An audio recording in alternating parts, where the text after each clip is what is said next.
Alright, this is a continuation of the last video.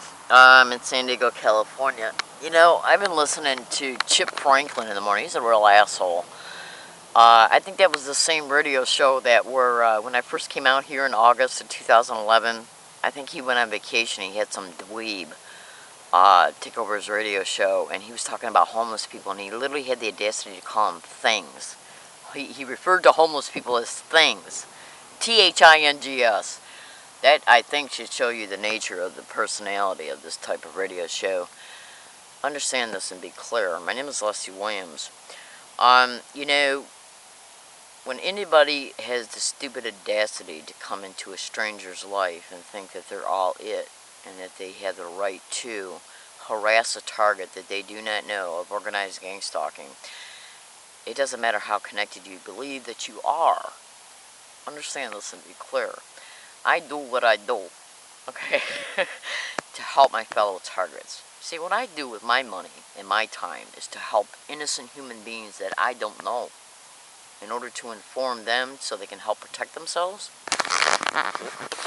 based on the experience and knowledge and education that I have, and to inform the public concerning these heinous crimes.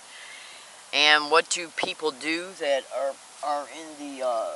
that have the resources to I'll put it to you this way: they have large audiences.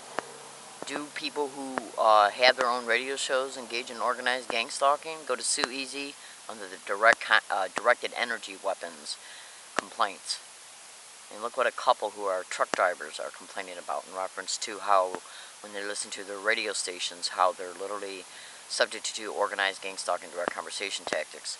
If you thoroughly research it, you'll find it. So do radio personalities engage in organized gang stalking expeditions.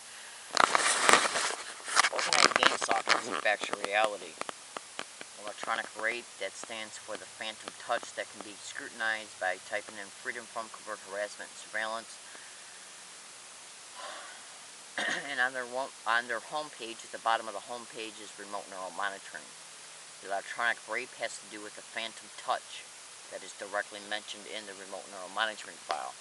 And I'll eventually make a video concerning that. This is a book that was in my post office box yesterday. I ordered through eBay or Google, I forgot who it was. Anyways, this author's name is not the real postal employee's name, okay? It's been changed in order to protect the real identity of this individual. This is an actual book. Electronic torture, electronic rape, technology, and gang stalking, which is also known as organized stalking, at the post office. Okay, you know, I'm here today to make this video to inform, to expose the heinous expeditions of organized gang stalking and the type of individuals who aid and abet in these expeditions.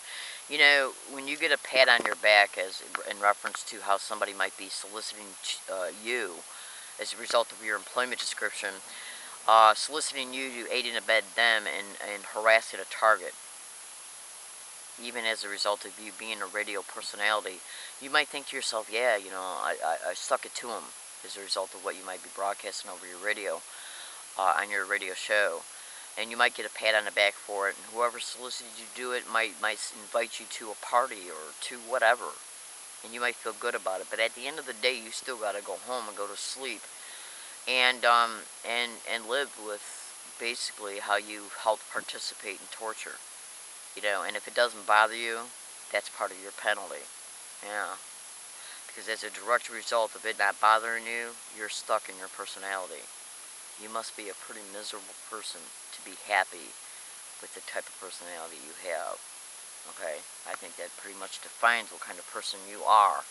I spend my life and my money and my time, all my time, exposing these crimes to help people I don't even know. And if radio personalities are engaging in organized gang stalking direct conversation tactics when they're broadcasting their radio shows, you know, to hurt somebody they don't know, well, that is the contrasting difference between me and you. I do what I do to help people. You do what you do in order to be able to aid and abet extreme criminals. This is a book. And as a result of you literally researching what's in this book, if you buy it, it's a very cheap book you can buy through Google or eBay. When you discover the electronic capabilities that are attached to organized gang stalking expeditions, you'll clearly be able to discover that radio waves are a huge, about 80% of how they transmit electronic torture, electronic harassment, and remote neural monitoring. So this is not a girl making this video. That's a personal statement to any radio personality that has been out there, that has been used in order to engage in direct conversation tactics on their radio show to stimulate anchored responses in reference to the sensitization tactics that are directly attached to the direct conversation tactics that were used on your radio broadcast. I don't give two shits who you are. I do what I do to expose. Hey Coco, how you doing between 7 and 9? It's a radio broadcast, AM dial in San Diego, California. I make these videos to inform, to expose any individual who might be engaging in organized gang stalking expeditions. And you know what they do to targets of these crimes? They call them crazy for what they're complaining about. So I'm here today to tell you who's on the AM dial between 7 and 9 on the Coco station. He's got bald hair. San Diego, California.